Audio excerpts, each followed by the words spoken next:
You can buy a house in Britain for £28,000, not a caravan with ambition, not some condemned wreck that Channel 4 wants to film a sadness documentary about. A real house, walls, roof, front door that locks, council tax banned and everything. Here's what no one's telling you. While half the country's refreshing Rightmove in tears, convinced they'll never own anything bigger than a houseplant, there are towns across the UK quietly selling homes for less than a Kensington parking space. But there's always a reason. Sometimes it's a former mining town where the coal ran out but the rain didn't. Other times, it's a seaside resort that peaked in 1974 and has been in a slow-motion identity crisis ever since. We're going through 25 towns where house prices are so low, you'll check the listing twice and still not believe it. Every single one comes with a moment that makes you go, wait, seriously? One town on this list was visited by a United Nations poverty inspector in the south of England. Another is where the man who invented the steam engine was born, and you can buy a flat there for 40 grand. And there's a place that was literally built as a holiday camp in the 1930s, except people forgot to leave. Hit like and subscribe, because the housing crisis isn't slowing down, but at least now you'll know where the cheap stuff actually is. This isn't a Rightmove top 10 list. This is what estate agents quietly hope you never Google.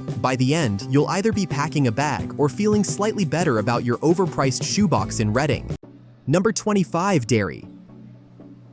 A 3-bedroom house in Derry costs about £169,000. That's less than a 1-bed flat in Croydon. In fact, for the price of a studio apartment in Zone 4 where your bed touches the oven, you could own a proper house with a view of medieval city walls that have been standing since 1613. Derry, or Londonderry depending on which side of basically everything you're on, is Northern Ireland's second city. Population around 55,000 inside the city proper, over 85,000 in the wider urban area. It's got a stunning riverside setting on the Foyle, a walkable old town center, and the kind of cultural energy you wouldn't expect from a place this affordable. And the cost of living.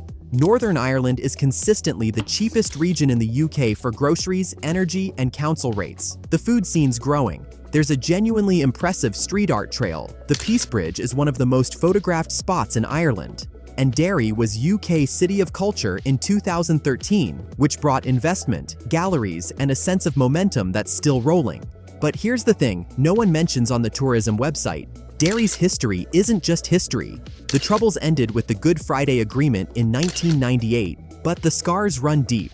Murals on the Bogside aren't Instagram backdrops, they're memorials. Community tensions still surface, particularly around marching season. And the economy, while growing, hasn't fully caught up. Unemployment sits above the UK average, and wages are among the lowest in the country. Youth emigration is real. A lot of graduates leave for Belfast or cross the border to Dublin where the money is. One local put it perfectly online. Derry's the kind of place that'll steal your heart and then make you wonder if you can actually afford to stay. Not because it's expensive, but because the work isn't always there. And then there's the name. Ask someone from one community, and it's Derry. Ask someone from the other, and it's Londonderry. It's the only city in the UK where saying the name out loud is a political act. Even the local radio station plays it safe and calls it Stroke City, as in the slash between both names. Picture this. You're walking along the top of the old city walls at sunset. Below you, the River Foyle catches the last light. Kids are skateboarding near the Guildhall. The smell of fresh coffee drifts from a cafe that used to be a shirt factory. Your 3-bed terrace costs less than your mate's deposit in Bristol. It's beautiful and completely real. Derry is proof that cheap doesn't always mean broken. Sometimes it just means overlooked. Would you live in a city where the culture is world-class but the name starts an argument? Drop Stroke City or I'd move tomorrow in the comments. And if you think Derry's complicated, the next town makes remote look like an understatement. Number 24, Campbeltown. £103,000. That's cheaper than a new BMW 3 Series, and unlike the BMW, it won't depreciate the moment you get the keys. That's what it costs to own a home in a place that once had more whiskey distilleries than most countries. Campbeltown didn't just make whiskey, it was whiskey. And then, almost overnight, it wasn't. Campbeltown sits at the very bottom of the Kintyre Peninsula in western Scotland. To get here from Glasgow, the nearest big city, you either drive 3.5 hours down a single-track road that winds through mountains and sheep, or you take a tiny plane from Glasgow Airport that feels like it was built to deliver mail, not humans. There's also a ferry. It doesn't run on Sundays. Population just over 4,000. For that money, you get stone-built cottages, Victorian terraces, And in some cases, views across the harbor to the island of Arran that would cost you $500,000 anywhere in the south of England. Campbeltown even has its own cinema, a harbor, a golf course, and three remaining whiskey distilleries, including Springbank, which cult whiskey collectors treat like a holy site. But here's where it gets complicated. In the 1800s, Campbeltown had over 30 distilleries. It was called the whiskey capital of the world. Then overproduction, dodgy quality, and prohibition killed the industry. The town never recovered. Fishing declined next. The military base closed. And one by one, people left. The population has been shrinking for over a century. Jobs, mostly tourism, fishing, and the distilleries themselves. If you're not in one of those, you're commuting. Except commuting from Campbeltown means 3 hours of nothing but hills, locks, and the occasional suicidal sheep standing in the middle of the road like it pays rent there. A Redditor who moved there summed it up. It's stunningly beautiful and almost unbearably isolated. You'll love the first 6 months.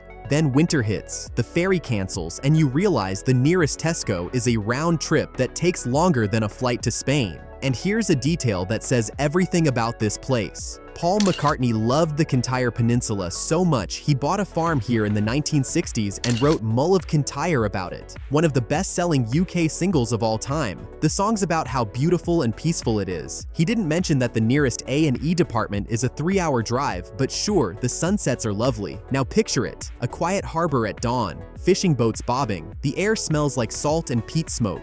You walk to the Springbank distillery, and the guy at the door knows your name because there are 11 people in town and 6 of them work here. Your mortgage is less than London rent for a parking bay, and the only traffic jam you'll ever hit is 3 Highland cows refusing to move off the B842. Campbeltown is what happens when a place used to be world famous and then the world moved on. Would you trade convenience for a view and a dram? Comment, pour me a glass, or too remote even for me. And if you thought Campbeltown was isolated, the next town is so industrial, you can see the factory smoke from the motorway, and that's kind of the point. Number 23, Port Talbot. If you've ever driven the M4 through South Wales, you've seen Port Talbot. You just didn't know you were looking at it. What you saw was the Steelworks, a massive, sprawling, smoke-belching industrial complex that stretches along the motorway like something out of a dystopian film set. At night, the furnaces glow orange against the sky. During the day, the steam clouds are visible from 20 miles away. Average house price in Port Talbot sits around £120,000. That's less than a garden shed in Chelsea, literally. Garden sheds in Chelsea have sold for more, and for that money, you get a solid 3-bedroom terrace within walking distance of one of the longest beaches in Wales, Aberavon Sands, nearly 3 miles of open coastline. On one side, the sea. On the other, a steelworks the size of a small country. Welcome to the most visually confusing town in Britain. Port Talbot is a working town, always has been. Population around 37,000, built almost entirely around the Tata steel plant, which at its peak employed over 18,000 people. It's the last major steelworks left in the UK. The phrase "last one standing" gets thrown around a lot in places like this, but in Port Talbot's case, it's literally true. When this plant goes, British steelmaking effectively goes with it, and that's exactly what's been happening. In 2024, Tata announced it would shut down its blast furnaces, cutting thousands of jobs. The plan is to replace them with electric arc furnaces, which need a fraction of the workforce. The town didn't just hear bad news, it heard a ticking clock. One local told the BBC, "My dad worked the furnace, I worked the furnace. My son was supposed to work the furnace, now what?" So why's it on this list? Because despite all of that, Port Talbot has things going for it that most people driving past at 70 miles an hour will never see. The beach is genuinely beautiful. Aberavon Seafront has been regenerated with a new sports complex and boardwalk. The town's 15 minutes from Swansea, 45 from Cardiff. You can commute, and your mortgage will be roughly what someone in Bath pays for a monthly car park permit. But the air quality, let's just address it. Port Talbot has historically had some of the worst air pollution readings in the UK. Steel production plus motorway traffic plus geography that traps emissions in a valley creates a cocktail that your lungs didn't ask for. It's improved in recent years, but it's still a running joke. Imagine standing on Aberavon Beach at sunrise. The sand's clean, the waves roll in, there's not a soul around. Behind you, the steelworks hums. Your kids go to a decent school. The community's tight.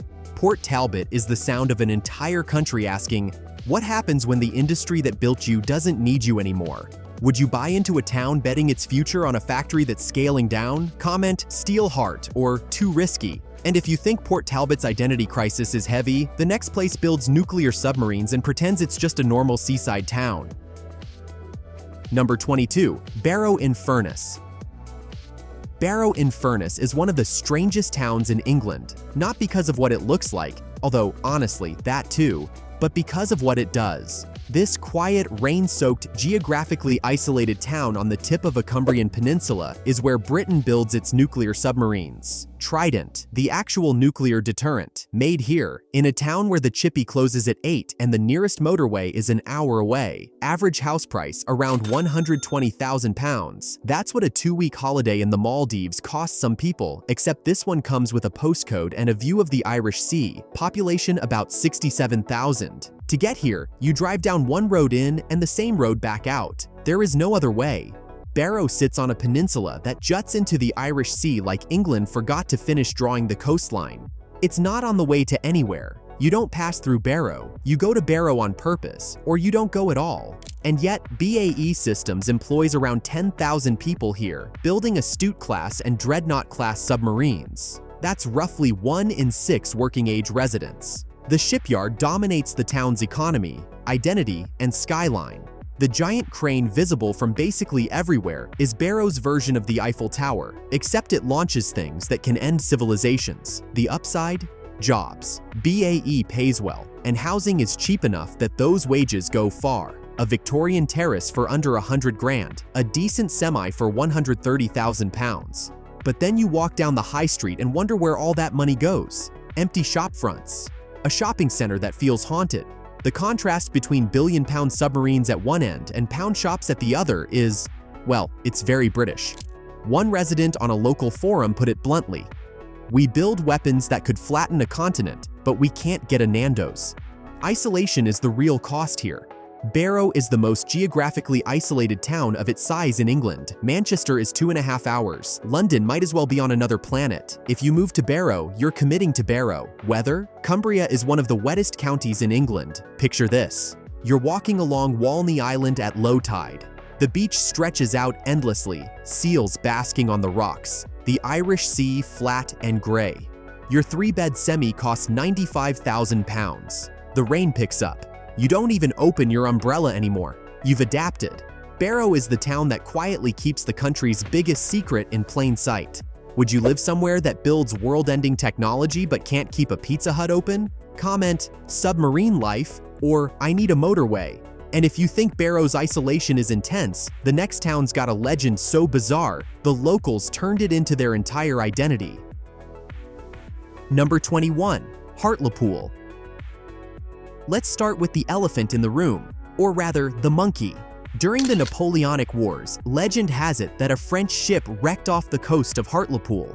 The only survivor that washed ashore was the ship's pet monkey, dressed in a tiny French military uniform. The locals, who'd never seen a Frenchman, or apparently a monkey, put it on trial for espionage and hanged it. The town mascot is now a monkey. The football club's mascot is called Angus the Monkey. In 2002, the guy who played Hey Angus actually ran for mayor. He won. This is a real place. Hartlepool sits on the County Durham coast, population around 93,000, and despite the monkey situation, it's a town with serious bones. Median house price roughly £136,000. The marina area has had significant regeneration. Modern apartments, restaurants, the National Museum of the Royal Navy's HMS Trincomalee, the oldest warship still afloat in Europe. On a good day, the marina looks like it belongs in a completely different postcode. But walk 10 minutes inland and the picture changes. Hartlepool ranks among the most deprived local authorities in England. Employment deprivation is the worst in the country according to the 2025 indices. The steelworks that once anchored the economy are long gone, retail's thinning out, and the town center has that familiar look. Betting shops, charity shops, and a Greggs holding the whole thing together like structural load-bearing pastry. Here's the trade-off though. You're on the coast, actual coast, not Thames Estuary coast. Seaton Carew Beach is right there. The marina's genuinely decent, and £136,000 buys you a proper family home with a garden, not a converted cupboard with character like it would in the South. Would you live in a town that hanged a monkey and elected one as mayor? Comment Hangis for PM or I'll pass. But don't sleep on Hartlepool. Weirder things have worked out. And speaking of comebacks, the next town was left for dead when the shipyards closed. Turns out, it had other plans. Number 20, Sunderland. Sunderland used to build ships, big ones. For over a century, the Wear riverbanks were lined with cranes, dry docks, and the sound of steel being hammered into vessels that sailed the world. At its peak, Sunderland built more ships than anywhere else on the planet. Then, the orders stopped. The last ship launched in 1988. The cranes came down, and Sunderland was supposed to die. It didn't. Average house price, around £123,000. Some postcodes in the SR1 area dip as low as £56,000. We're talking cheaper than a new Land Rover Discovery. Population roughly 180,000, making it the largest city in the Northeast after Newcastle, which Sunderland people will remind you of constantly, along with the fact that they are absolutely not the same place. Do not confuse the two. Ever. So what happened after the ships? Nissan, the Japanese car manufacturer, opened its plant in Sunderland in 1986, and it's now the most productive car factory in the UK, churning out around 300,000 vehicles a year. That one plant kept the city's industrial heartbeat alive. More recently, Sunderland's been reinventing itself again. A new software center, the University of Sunderland expanding, and plans for a massive riverside regeneration that could genuinely transform the city center. The catch? It's still rough in parts. Deprivation runs deep across several wards. The city center is functional rather than charming. Think more Poundland than Promenade. Crime is above average, and the weather is northeast coastal, which means wind, rain, and a kind of cold that finds its way through every layer you own. There's a reason they call the wind off the North Sea the lazy wind, because it doesn't go around you, it goes through you.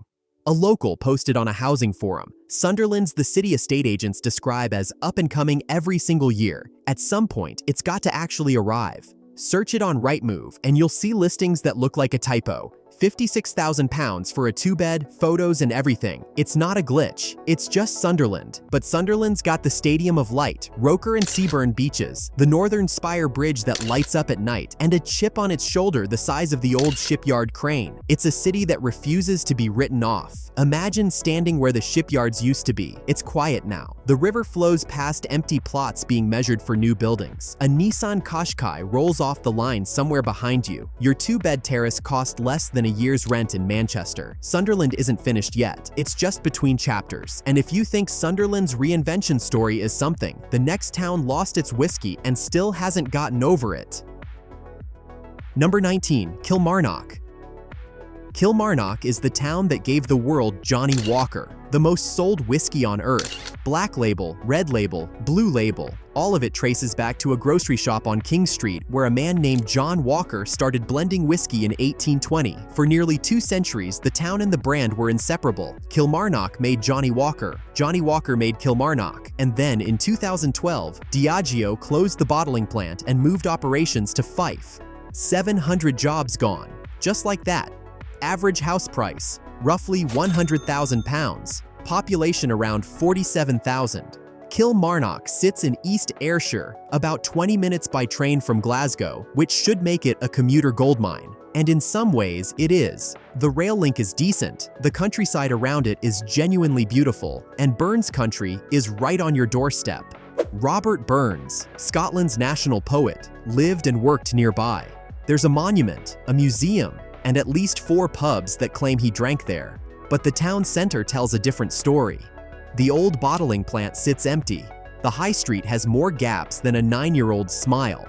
Kilmarnock was once a manufacturing hub, textiles, engineering, whiskey, and when all 3 declined, nothing quite filled the space. A massive new Ayrshire College campus and some retail parks have brought a pulse back, but it's the kind of pulse a paramedic would describe as present but weak. Crime is moderate. Deprivation is concentrated in specific estates where unemployment has been stubborn for decades, and there's a particular kind of frustration here that you hear in pubs and read on forums, the feeling that the world took what it needed from Kilmarnock and moved on without saying thanks. Still, $100,000 for a house 20 minutes from Glasgow, a train station that works, rolling Ayrshire hills out one window, a rugby club, and a community that still turns up for Burns Night like it's a national emergency. Kilmarnock's not dead. It's just been ghosted by its most famous ex. Hey, at least Kilmarnock still has its whiskey heritage. Campbeltown went from 30 distilleries to 3. Kilmarnock's just nursing the one breakup.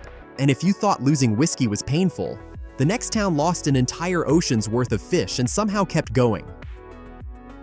Number 18. Hull. Hull is the city that everyone's heard of and nobody can quite place on a map. It's over there, somewhere, past York, past the flat bits, past the point where most people stop caring. And that's exactly how Hull likes it. Kingston upon Hull, to give it the full name nobody uses, sits at the mouth of the Humber estuary on England's east coast. Population about 260,000. It's a proper city, not a town pretending to be one. Median house price, around £114,000, making it comfortably the cheapest city of its size in England. There are streets near the center where you can buy a terraced house for 70 grand. In a city with a university, a hospital, shops, and actual things to do. That's almost unheard of. And here's what most people don't know. Hull had a genuine moment. In 2017, it was named UK City of Culture, and something shifted. The Turner Prize came to town. There were light installations across the old town. Galleries opened. The fruit market area transformed from derelict warehouses into a creative quarter with independent bars, studios, and restaurants that'd hold their own in any city. People who'd written Hull off as a punchline suddenly had to Google it and go, oh, actually. But Hull's been the butt of jokes for so long that one good year couldn't erase decades of reputation. The truth is, parts of the city still struggle hard. Health outcomes are among the worst in England. Educational attainment is low. Several wards rank in the most deprived 10% nationally, and the isolation doesn't help. Hull isn't on the way to anywhere. The M62 doesn't reach it. The train to London takes 3 hours. It's an end-of-the-line city, geographically and sometimes psychologically. The poet Philip Larkin lived in Hull for 30 years as the university librarian. When asked why he stayed in a place most people wanted to leave, he said it was a little on the edge of things. He meant it as a compliment. Whether the people stuck in traffic on Anlaby Road at 8 a.m. agree is another matter. Hull is the city that keeps proving people wrong and getting ignored anyway. And if Hull's quiet comeback impressed you, wait till the next town, a place where your postcode could literally start a political argument across an international border. Number 17. Strabane. In 2004, a survey named Strabane the worst place to live in the UK. The town didn't argue. It just kept going. Strabane sits right on the border between Northern Ireland and the Republic of Ireland. And when I say right on the border, I mean you can stand on one side of a bridge and be in the UK, walk 30 seconds, and be in the EU. Your phone switches networks, your currency changes. The road signs go from miles to kilometers. It's that immediate. Population around 20,000. Average house price roughly £130,000. That's cheap even by Northern Irish standards. And for your money, you get a market town surrounded by some of the most beautiful countryside in Ireland. The Sperrin Mountains to the east, the River Mourne running through the center, Donegal a 15-minute drive away. The landscape around Strabane is the kind of thing people pay for on hiking holidays. Living here, you get it for free with your mortgage. But the economy has been hollowed out for decades. Strabane was devastated during the Troubles. Bombings destroyed much of the town center, and the border location made it a flashpoint. Reconstruction has been slow. The main shopping street has improved, but still carries that half-rebuilt, work-in-progress energy. Unemployment remains stubbornly high. Young people leave for Derry, Belfast, or Dublin and don't come back. As one local put it on a forum, you don't leave Strabane because you hate it. You leave because there's nothing to stay for except the view, and you can't eat a view. And here's the twist that nobody expects. The man who printed the American Declaration of Independence, John Dunlap, was born in Strabane. The guy who physically pressed the words, "all men are created equal," onto paper came from a town that would later be voted the worst place to live in the country that produced those words' biggest ally. You couldn't write it. Actually, someone did. It's on a plaque near the main street. Strabane's not glamorous, but 130 grand for a house with mountain views, a river, and a 20-minute drive to some of Ireland's best beaches? That's not nothing. Strabane was named the worst. It wasn't asked whether it agreed, and if you think Strabane's had it rough, the next town literally powered the Industrial Revolution and got absolutely nothing in return. Number 16. Merthyr Tydfil. This is the town that changed the world, and then the world pretended it didn't exist. In the early 1800s, Merthyr Tydfil was the largest town in Wales. It was producing more iron than anywhere else on the planet. The Dowlais Ironworks, Cyfarthfa Ironworks, Plymouth Ironworks, names that meant nothing unless you needed railways, bridges, or cannons, in which case they meant everything. Merthyr's iron built the rails that Britain ran on. It armed the empire. It fueled the Industrial Revolution and asked for very little in return. It got even less. Average house price today, around £121,000. Population roughly 63,000. Merthyr sits at the head of the Taff Valley in South Wales, surrounded by the Brecon Beacons, now the Banau Brycheiniog, if you want the Welsh name, which the Welsh government would very much like you to use. The setting is stunning. Green Valley walls rise on both sides. The Taff Trail runs right through town. You're 30 minutes from Cardiff by train. On paper, this should work. In reality, Merthyr has been struggling since the ironworks closed in the late 1800s. Coal mining picked up the slack for a while, and then that went too. By the late 20th century, the town had lost both of its foundational industries and gained a reputation for poverty, poor health, and the kind of deprivation statistics that get read out in Parliament when someone needs to make a point. Life expectancy in Merthyr is among the lowest in Wales. The town has some of the highest rates of long-term illness in the UK. Educational attainment has been climbing but remains below average. And the High Street, well, it's the same story as everywhere on this list, except Merthyr's version has a castle ruin next to the Wetherspoons, which honestly feels like a metaphor for the entire town. But Merthyr has something that most cheap towns don't. It has a story, a genuine claim to having shaped modern civilization. The world's first steam locomotive ran here in 1804, on rails built from Merthyr iron. The Chartist movement, which fought for working-class voting rights, had one of its strongest chapters here. This town didn't just participate in history, it made it. Merthyr Tydfil is the receipt the Industrial Revolution never paid. Would you live in a town where the history is extraordinary and the present is still catching up? And if you think Merthyr's industrial ghost story hit hard, the next town's got cotton in its veins and a wound that globalization left wide open. Number 15. Oldham. There was a time when Oldham spun more cotton than anywhere else on Earth. Not in England, on Earth. At its peak in the early 1900s, the town had over 360 cotton mills running simultaneously. The sky was black with smoke. The streets hummed with looms. And the money? Well, the money went to the mill owners. The workers got 12-hour shifts and lung disease. But the point is, Oldham was the engine room of an empire built on thread. Average house price today, between £89,000 and £95,000. Population around 237,000 across the borough. Oldham sits on the eastern edge of Greater Manchester, climbing up into the Pennines, on a clear day, and clear days do happen, despite what people say about Manchester weather. The views from the tops are stunning. Saddleworth Moor stretches out to the east. Manchester's skyline glitters to the west. You're 20 minutes from Piccadilly by tram, which in theory makes Oldham a commuter's dream. In practice, it's more complicated. When the cotton industry collapsed in the mid-20th century, undercut by cheaper production in India, Pakistan, and China, Oldham lost its reason for existing and never fully found a new one. Mill after mill closed.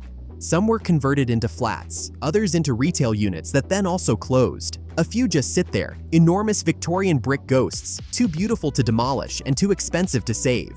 Youth unemployment is a persistent problem. Parts of the town rank among the most deprived in England. Community tensions have flared over the years. Oldham made national headlines in 2001 for race riots, and while the town has worked hard to move past that, it left a mark that still comes up in conversation. The High Street is a mix of pound shops, takeaways, and the kind of optimistic new development that always seems to be coming soon. If Hartlepool's got structural load-bearing Greggs, Oldham's got structural load-bearing hope. One Redditor who grew up here wrote, "Oldham's the kind of place your mates from Manchester pretend doesn't exist until they need cheap rent. Then suddenly it's basically Manchester." But here's what catches people off guard. Oldham's surrounding countryside is beautiful. The market is still thriving. Tommyfield Market has been running since the 1960s and is packed on weekends. The tram link to Manchester means you get big city access on small town prices, and there's a resilience here that's hard to describe until you've seen it, the kind that comes from a place that's been knocked down repeatedly and keeps opening another shop. A 3-bed terrace with a view of the Pennines for under 90 grand. Tram to Manchester city centre in 22 minutes. That's the sell. Whether the town centre catches up to the transport links is the gamble. Oldham's still weaving something. It just hasn't figured out the pattern yet. And if you thought cotton leaving Oldham was slow and painful, the next town knows what it feels like when an entire industry vanishes in a single afternoon.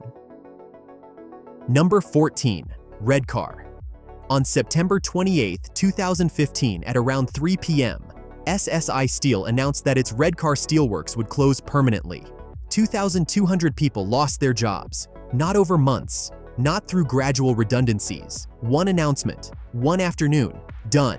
The blast furnace, which locals had watched glow orange against the night sky for over 170 years, went dark. People drove to the site just to watch it cool down. Some cried. A steelworker told a BBC reporter, "That furnace has been burning since before my granddad was born, and now I've got to explain to my kids why the sky's gone dark." Redcar sits on the North Sea coast, just east of Middlesbrough, in the Tees Valley. Population around 37,000. Average house price roughly £100,000, though you can find terraces closer to town for well under that. It's a seaside town that also happens to have one of the largest industrial sites in Europe sitting on its doorstep, or rather, what used to be one. Before the closure, the Redcar works dominated everything: the local economy, the employment market, the identity of the place. When it shut, the shock wasn't just economic, it was existential. Redcar wasn't a town that had been slowly declining for decades like most places on this list. It was a town that had its spine snapped in a single day. Since then, it's been a strange, painful, occasionally hopeful rebuilding. The old steelworks site is being redeveloped into a massive freeport and clean energy hub. There's talk of hydrogen production, offshore wind, carbon capture.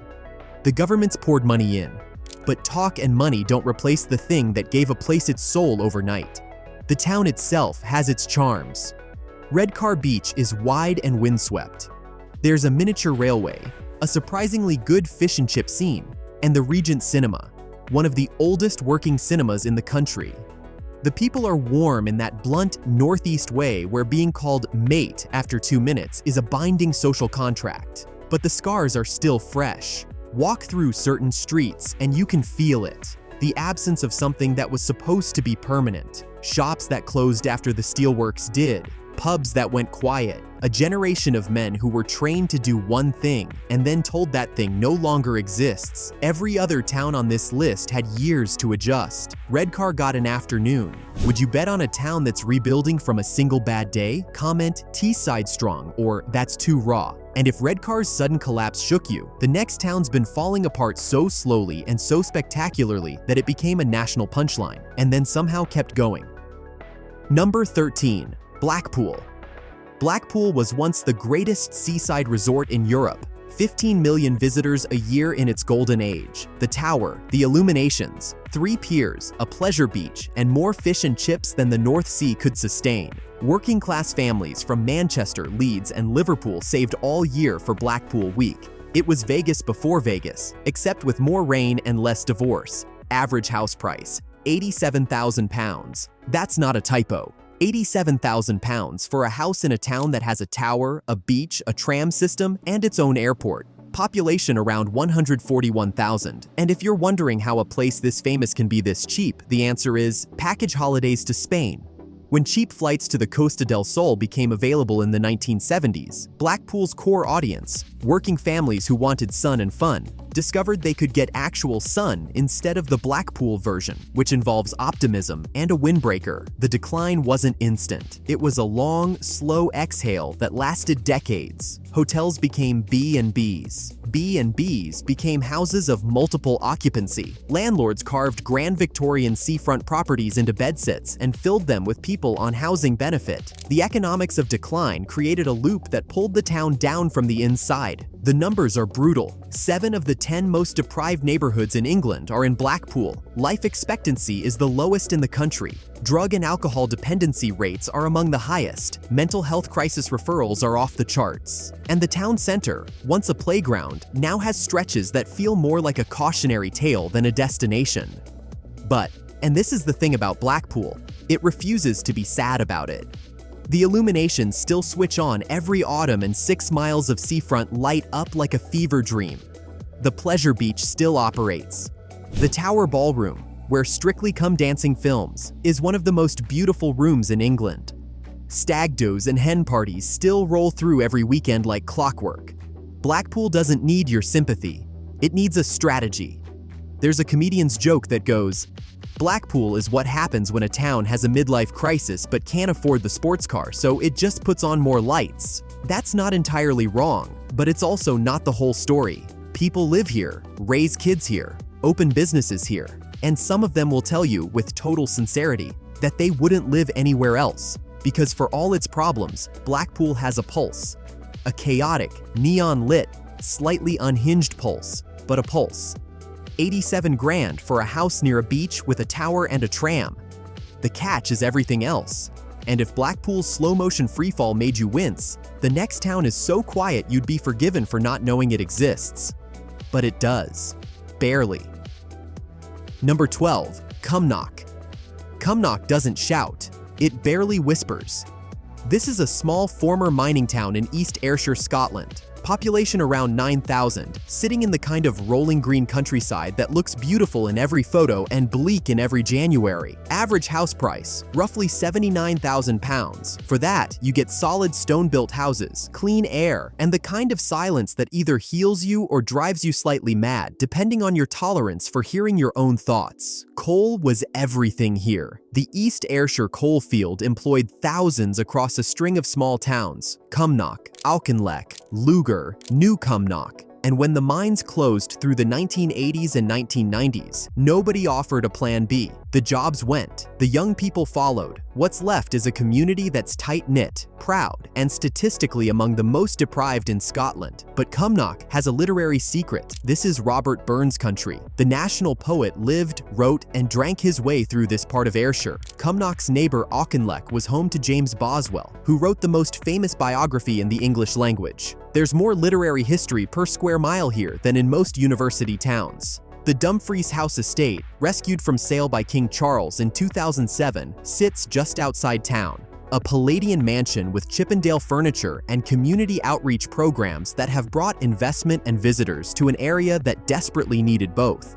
It's probably the single most unexpected thing within 30 miles. The reality of daily life, though, is quiet. Very quiet.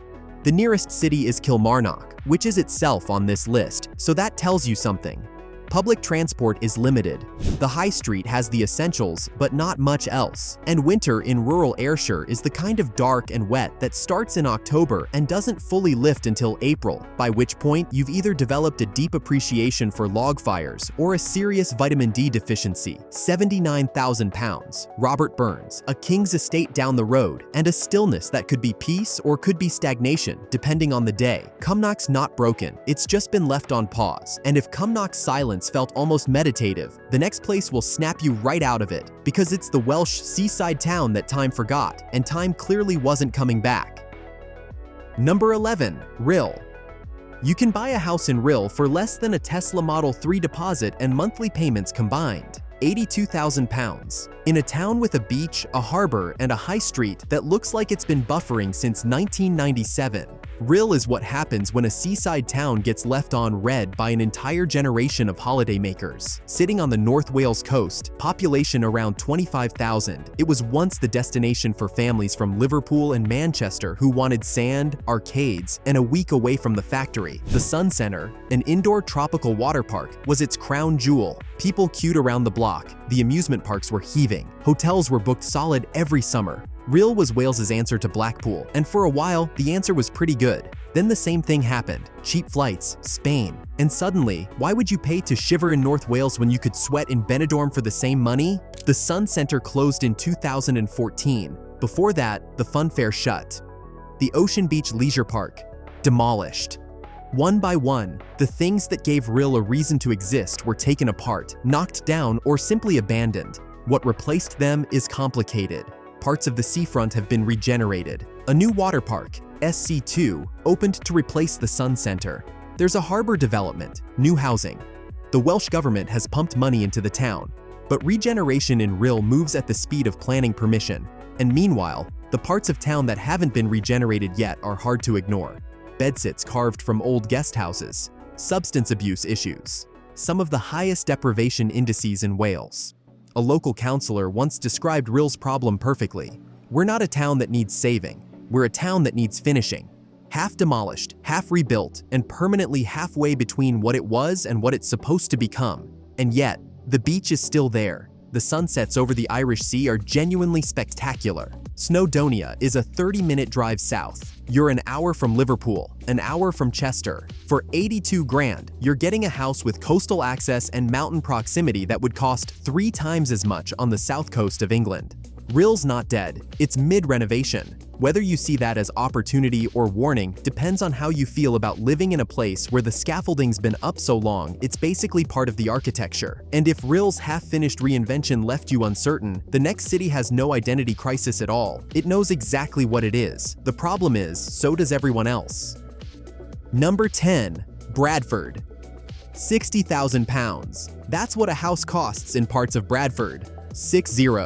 For that money in London, you couldn't buy a shed. In Cambridge, you couldn't buy a parking space. In Bradford, you get a terraced house with a back garden in a city of over 500,000 people that has a cathedral, 2 universities, a UNESCO designation, and the best curry in England, arguably the best curry in Europe. That's not local pride talking, that's a statistically defensible claim backed by over 200 curry houses and a population that treats the argument about which one's best with the seriousness other cities reserve for football. Bradford is England's cheapest city, not cheapest town, cheapest city. Average prices sit around £82,000 across the district, but in postcodes like BD3 and BD5, you're looking at houses for under £60,000 that are 10 minutes from the city center. That's not a deposit, that's the whole thing. So why is it this cheap? Because Bradford carries a reputation that arrived in the 1990s and never fully left. Post-industrial decline, the 2001 riots, headlines that focused on division, poverty, and decay, while ignoring basically everything else. Bradford became shorthand for northern city that didn't make it, and once that label sticks, it takes decades to peel off. Estate agents in Harrogate, 20 minutes away, average price £350,000, would rather sell you a cupboard than mention Bradford exists. But here's what the reputation misses. Bradford was named a UNESCO City of Film, one of only a few in the world. The National Science and Media Museum pulls hundreds of thousands of visitors a year. Saltaire, a Victorian model village on the edge of the city, is a UNESCO World Heritage Site. Cartwright Hall in Lister Park is one of the finest civic galleries in the north. The literary connections are absurd. The Bronte Parsonage in Haworth is technically in the Bradford district. The Brontes, as in Wuthering Heights. That Bradford. The curry capital thing is real, by the way. Bradford's Curry Mile isn't a marketing gimmick. It's a genuine culinary institution. The city won the Curry Capital of Britain award so many times they essentially retired the trophy. If you move to Bradford and don't gain half a stone in your first year, you're not trying. The problems are real too. Parts of the city are deeply deprived. Health outcomes are poor. Some neighborhoods feel cut off from the regeneration happening in the center. And the city center itself, while improving, still has that unfinished quality where a new development sits next to a boarded up building like they're pretending not to know each other. 60 grand for a house in a city with UNESCO status, world-class food, and a train to Leeds in 20 minutes. Bradford is the most underpriced city in England, and the only reason is that people who've never been there think they already know what it's like. Would you bet on a city the rest of England's been sleeping on? Comment Curry Capital or I've heard enough. And if Bradford's price tag shocked you, we're about to enter territory where the numbers get even more surreal, starting with a fishing town that once fed the world and then got told it couldn't even feed itself. Number 9. Grimsby. £70,000. That's less than a single year's rent on a 1-bedroom flat in central London. For that money in Grimsby, you get a house, a whole one, in what used to be the largest fishing port on the planet. Grimsby sits on the Humber estuary in northeast Lincolnshire. Population around 88,000. And if the name sounds familiar, but you can't quite place why, it's because Grimsby spent the better part of the 20th century being synonymous with fish. At its peak in the 1950s, the town's docks landed more fish than anywhere else in the world. Over 400 trawlers operated out of here.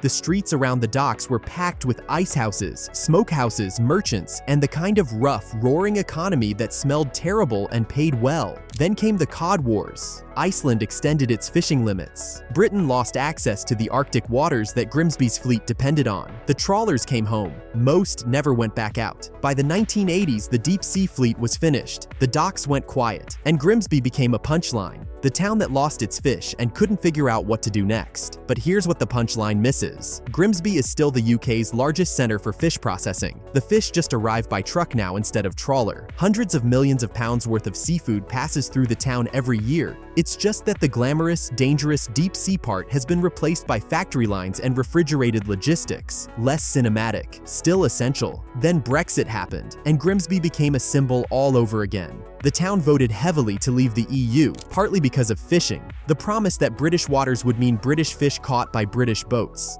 Whether that promise was kept depends on who you ask and how long you're willing to listen to the answer. What's undeniable is that Grimsby put itself on the national conversation map for the first time in decades, and the conversation wasn't always flattering. The town itself is a mix. The Casbah, the old Victorian fishing quarter near the docks, has real character. Freeman Street Market is a local institution. There's a growing food economy around the Humber, but the town center is sparse. The High Street has that same look you've seen in every town on this list by now. Betting shops holding formation, charity shops doing their best, and a Greg standing guard like the last century at the gates. Deprivation is concentrated in several wards, and the general vibe is a place that's been promised regeneration so many times it's stopped holding its breath. Picture this: early morning at Grimsby Fish Market. Forklifts beeping, the smell of salt and ice, boxes stacked 6 high with haddock, cod, prawns. Your 70 Grand Terrace is a 10-minute walk from here. The Humber stretches out wide and gray. A container ship slides past in the distance. This town fed a country for a century. Now it's trying to figure out what the next century looks like. Would you live in a town that lost its ocean but kept its identity? Comment, fish and chips forever, or smells like a gamble. And speaking of gambles, the next place costs even less and sits in a valley so deep in the Welsh hills that your phone signal gives up before you get there.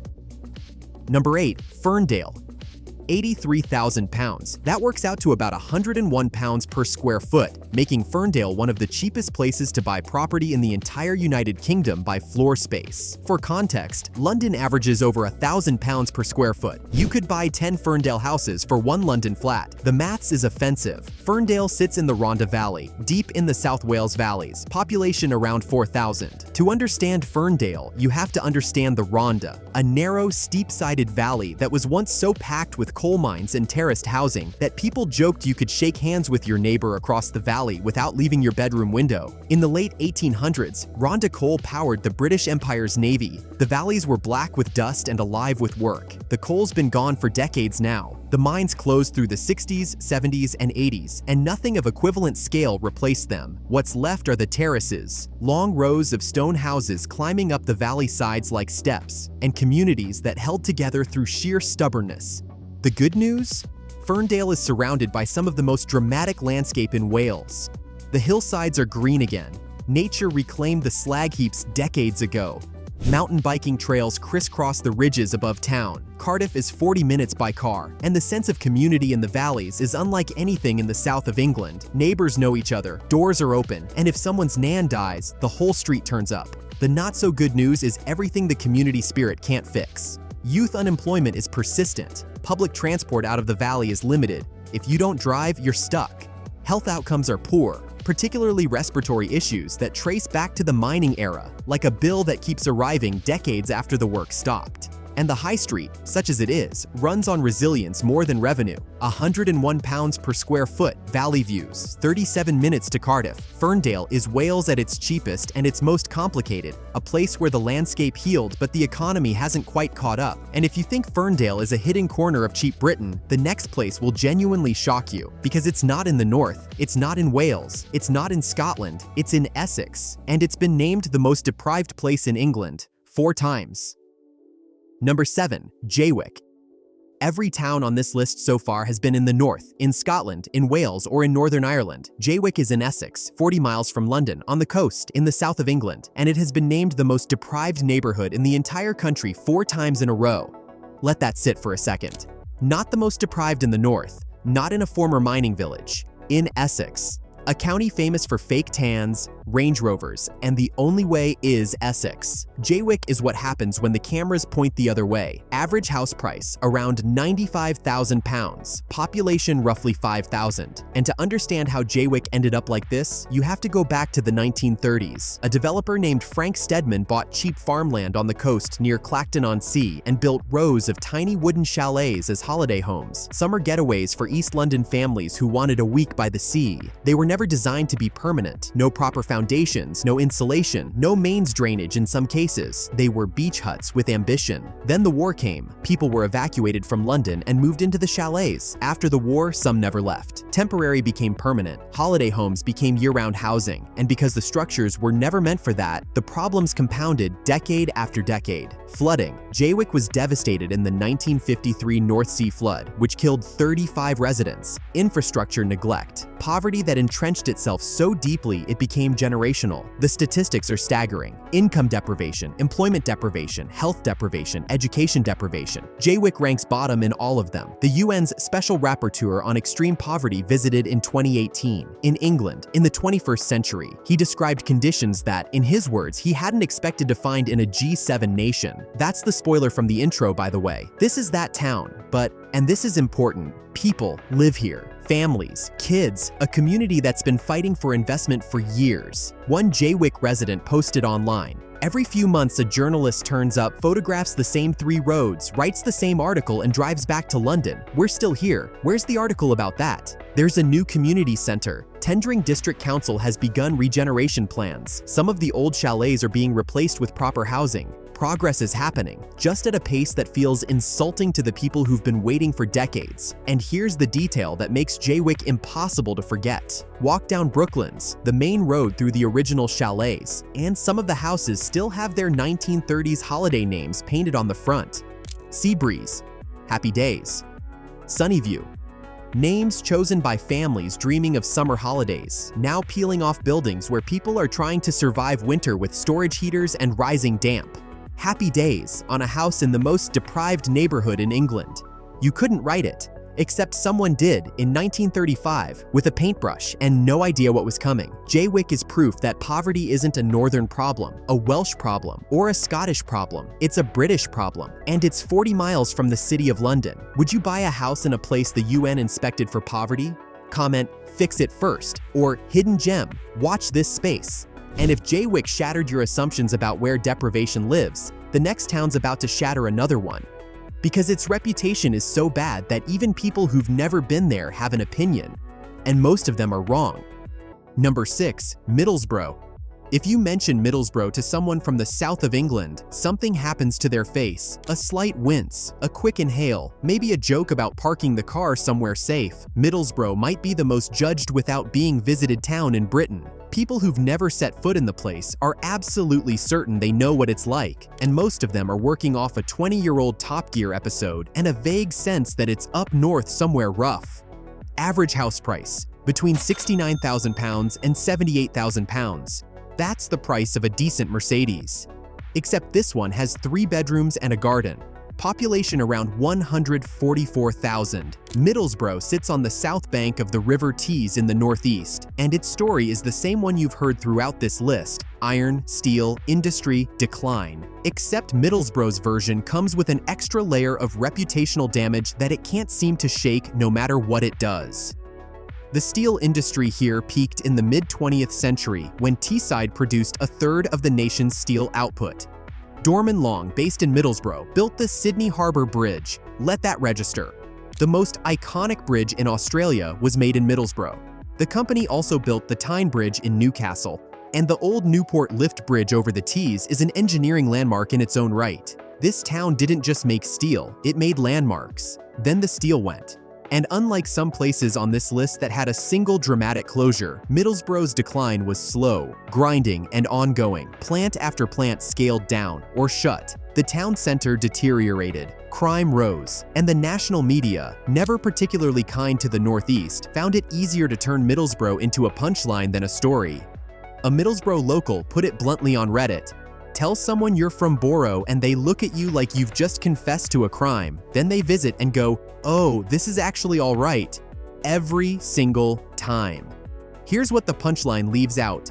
Middlesbrough has MIMA, the Middlesbrough Institute of Modern Art, which is genuinely excellent. The Teesside University campus has been heavily invested in. Albert Park is a Victorian gem. The food scene, particularly around Linthorpe Road, is diverse and growing, and the surrounding area, the North York Moors to the south, the coast to the east, is some of the most beautiful landscape in England. Accessible in 20 minutes.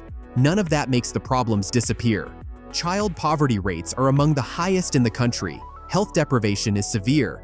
The town center still struggles. Same diagnosis as everywhere else on this list, just with different shopfronts and the same load-bearing Gregs. But Middlesbrough is not the place people think it is, and it hasn't been for years. The gap between reputation and reality is the widest of any town on this list. A 3-bedroom house for under 70 grand. A town that built the Sydney Harbour Bridge, 20 minutes from the North York Moors, and a reputation so bad that half the country won't even check. Middlesbrough's biggest problem isn't poverty, it's perception. And if you've made it this far, we're now entering the final 5, where the prices drop below anything that makes sense, and every town has a story that'll make you double-check the listing. Number 5. Stoke-on-Trent. £71,000. That's the average house price in Stoke-on-Trent. To put that in perspective, a single parking space in Knightsbridge recently sold for £150,000. You could buy 2 houses in Stoke for 1 parking space in London. 2 entire houses with roofs and everything. 1 for you, 1 for your nan. She'd love Stoke. There's pottery, because that's what Stoke is. Stoke-on-Trent is the world capital of pottery. Wedgwood, Royal Doulton, Spode, Emma Bridgewater, all of it from here. 6 towns merged into one city in 1910. Hanley, Burslem, Tunstall, Stoke, Fenton, and Longton. And together they produced more ceramics than anywhere else on Earth. Arnold Bennett wrote novels about these towns. The bottle kilns that once filled the skyline are now listed buildings, and the clay that made it all possible is still in the ground. The industry shrank, of course. Cheap imports, factories moving overseas. The same story as everywhere else on this list, just in porcelain instead of steel. But unlike most places on this list, pottery never fully left. Emma Bridgewater runs a factory in Hanley. Burley still produces in Burslem. Middleport pottery was rescued and restored. There's a ceramics trail that tourists actually follow. Stoke didn't just lose its industry, it turned what was left into a heritage. The city itself, though, 6 towns that were supposed to become one city and never quite managed it. There's no single center, no real heart. You drive from one town to the next through retail parks and ring roads wondering where the city actually is. The answer is everywhere and nowhere. Alton Towers is 20 minutes away, which technically makes Stoke the nearest city to one of the UK's biggest theme parks, though Stoke and Thrilling Day Out don't usually appear in the same sentence. But 71 grand. A house. In a city with a train to London in 90 minutes, a cultural identity that's genuinely unique, and the kind of underdog energy that makes estate agents outside the area nervous. Search Stoke on Rightmove and you'll scroll past listings thinking your browser's broken. It's not. That's just what houses cost when a city's been overlooked for 40 years.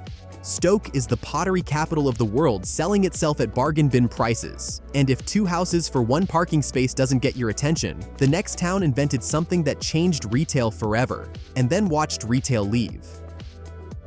Number 4. Rochdale. In 1844, 28 weavers in Rochdale opened a small shop on Toad Lane. They called themselves the Rochdale Pioneers. Their idea was simple. Working people pooling money to buy food at fair prices, sharing the profits, 1 member, 1 vote. They invented the cooperative movement. The model spread to every continent. Today, cooperatives employ more people worldwide than all multinational corporations combined. And it started here, in a town where you can now buy a 3-bedroom house for £65,000.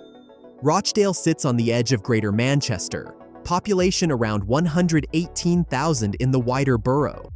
The Metrolink tram was extended here, giving the town a direct connection to Manchester city centre. The town hall, Grade 1 listed, recently restored at a cost of over £170 million, is one of the most magnificent civic buildings in England. Genuinely, it looks like it belongs in Vienna. People see photos and refuse to believe it's in Rochdale, but the town centre around that hall tells a different story. The shopping precinct is struggling. Rochdale Exchange, once a thriving indoor market, has been through multiple reinventions with diminishing returns. Major retailers have pulled out, footfall is down, and the irony is vicious. The town that invented cooperative shopping now can't keep shops open. Deprivation is deep in several wards. Rochdale hit headlines for all the wrong reasons in the 2000s with the grooming scandal, and the town's name became associated with something that overshadowed everything else. It's a wound the community is still processing, and it would be dishonest to write about Rochdale without acknowledging it. And yet, £65,000, tram to Manchester in 35 minutes, a town hall that would make a European capital jealous. The Pennines rising behind you. Hollingworth Lake a 20-minute walk from the center. Rochdale invented the idea that ordinary people deserve a fair deal. It's still waiting for one itself. And if Rochdale's irony stung, the next town holds an even stranger record. It's officially the cheapest place in England, and the reason it exists changed the world. Number 3. Shildon. The cheapest town in England, not one of the cheapest, the cheapest. Average house price £62,000. A 2-bedroom terrace in Shildon costs less than a mid-range kitchen renovation in Surrey. And here's the thing, this town exists because of the most important transport invention in modern history. In 1825, the Stockton and Darlington Railway, the world's first public railway to use steam locomotives, ran through Shildon. The first engine, locomotion number 1, started its journey here. The railway age, the thing that connected cities, built economies, shrank continents, and made the modern world possible. It began in a County Durham town where you can now buy a house for the price of a family holiday. Shildon today has a population of around 10,000. It sits between Darlington and Bishop Auckland in the northeast. The Locomotion Museum, a branch of the National Railway Museum, is the town's anchor, housing historic trains and drawing visitors from across the country. It's free to enter, which feels appropriate for a town where everything costs less than you expect. Beyond the museum, Shildon is quiet, very quiet. The high street is minimal. Employment options are limited. Most people commute to Darlington or Newton Aycliffe. The town feels like it's been gently shrinking for decades, each generation a little smaller than the last, like a jumper left in the wash too long. But 62 grand, in a town where the modern world literally started rolling. There's something almost poetic about that. The place that launched the machine age being left behind by the machine age. And if the cheapest town in England surprised you, we're crossing the border into Scotland now, where the prices drop even further and the story gets even heavier. Number 2. Greenock. £40,000. That's not a deposit, not a down payment. That's the asking price for a flat in Greenock, Scotland. 40 grand. You could put that on a credit card. Not that you should, but technically, you could. Some people spend more on a wedding. Some people spend more on a car they'll crash in 2 years. £40,000, and you own property in a town where the man who made the Industrial Revolution possible was born. James Watt. The steam engine. Born in Greenock in 1736. The unit of power, the watt, is named after him. Without Watt, no factories, no railways, no industrial revolution as we know it. He's one of the most important inventors in human history, and you can buy a flat in his hometown for the price of a decent kitchen. Greenock sits on the south bank of the Firth of Clyde, about 25 miles west of Glasgow, population around 43,000. It was once a shipbuilding powerhouse and a major sugar refining center. Tate and Lyle had a huge operation here. Both industries are gone. What remains is a town that's architecturally grand in places, Victorian civic buildings, a custom house that rivals anything in Glasgow, and deeply deprived in others. The Scottish Index of Multiple Deprivation places several Greenock neighborhoods among the most deprived in the country. Drug-related deaths in the Inverclyde area have been among the highest in Scotland, which is itself the worst in Europe for drug mortality. That statistic alone tells a story that no regeneration plan can paper over. But the setting is stunning. The Clyde widens into a firth here, with views across to the mountains of Argyll. The waterfront has potential that's been talked about for years and is slowly, very slowly, being realized. The train to Glasgow takes under an hour, and £40,000. £40,000. That's the kind of price that makes Rightmove's search engine think you've made a typo and gently ask if you meant £400,000. Picture this: a grey morning on the Greenock waterfront. The Firth of Clyde is flat and silver. Across the water, mountains disappear into cloud. Behind you, a Victorian town built on sugar and ships and steam, now running on something quieter. Your flat cost less than a year's rent in Edinburgh. James Watt stares at you from a statue, looking slightly annoyed, as if to say, "I gave you the steam engine, and this is what you did with the place?" Greenock is the birthplace of the modern world, selling flats for the price of a hatchback. And now, number 1, the cheapest place in the entire United Kingdom, the town that makes every other price on this list look expensive. Number 1, Burnley. £28,000. Let that land for a second. 28,000. That's less than a new Ford Focus, less than a year of London rent, less than what some people spend on a wedding, a gap year, or a really bad crypto decision. £28,000, and you own a terraced house in Burnley, Lancashire. Freehold. Yours. Done. Burnley is the cheapest place in the United Kingdom. Not one of the cheapest. The cheapest. The absolute floor of British property. If housing were a lift, this is where the doors open and there's nowhere left to go but the car park. And the thing about Burnley is, it shouldn't be this cheap. Population around 73,000. It's got a direct train to Manchester in 50 minutes, Leeds in an hour. It's on the edge of the Pennines, surrounded by moorland and green valleys that look like a postcard the Yorkshire Tourist Board forgot to claim. Townley Hall is a stunning 15th century manor house set in 400 acres of parkland, and it's free to visit. Burnley Football Club has spent time in the Premier League. This isn't some forgotten hamlet at the end of a dirt track. It's a real town with real infrastructure that somehow costs less than a camper van. So what happened? Cotton happened, and then cotton unhappened. Burnley was a mill town, one of dozens across Lancashire that powered the British textile industry. At its peak, the town had over 100,000 people and more looms per head of population than anywhere else in the world. The terraced houses that are now selling for £28,000 were built to pack workers in near the factories. Street after street, row after row, functional, cramped, and never meant to be the final answer to housing. But the mills closed, the workers left, and the houses stayed. What followed was decades of population decline, unemployment, and the kind of slow hollowing out that doesn't make headlines because it happens too gradually for anyone to point a camera at it. Burnley hit the news in 2001 for race riots, and like Bradford and Oldham, the label stuck longer than the fires. Deprivation remains concentrated in specific wards. The town center is improving, but still thin, and some of those £28,000 houses need work. You're not getting a turnkey dream home at that price. You're getting a project. A Burnley resident wrote on a property forum, "Everyone sees the price and assumes it's a war zone. It's not. It's just a normal town where normal people live. The houses are cheap because nobody with money wants to admit they'd live here. They're loss."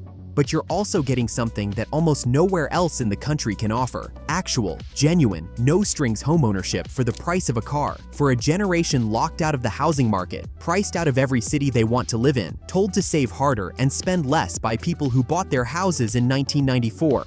Burnley is the answer nobody wants to hear. It's real, it's available, and it's £28,000. Is it perfect? No, nothing on this list was. Every single town in this countdown came with a catch, a scar, a story about something that was lost. But every single one also came with something the rest of the country doesn't have. A price tag that says, you could actually do this. You could own something. It wouldn't be easy. It wouldn't look like the brochure, but it would be yours. We just went through 25 towns where the house prices don't make sense. Some of them were beautiful, some of them were heartbreaking, most of them were both, and the one thing they all have in common is that nobody's talking about them, because talking about cheap towns means talking about why they're cheap, and that conversation makes everyone uncomfortable. So, £28,000. Burnley, the cheapest house in Britain. Would you do it? Comment, "Give me the keys," or "I'll keep renting, thanks." And if this video made you think differently about where you could live, hit subscribe, because the housing market isn't getting any cheaper, but at least now you know where the cheap stuff is.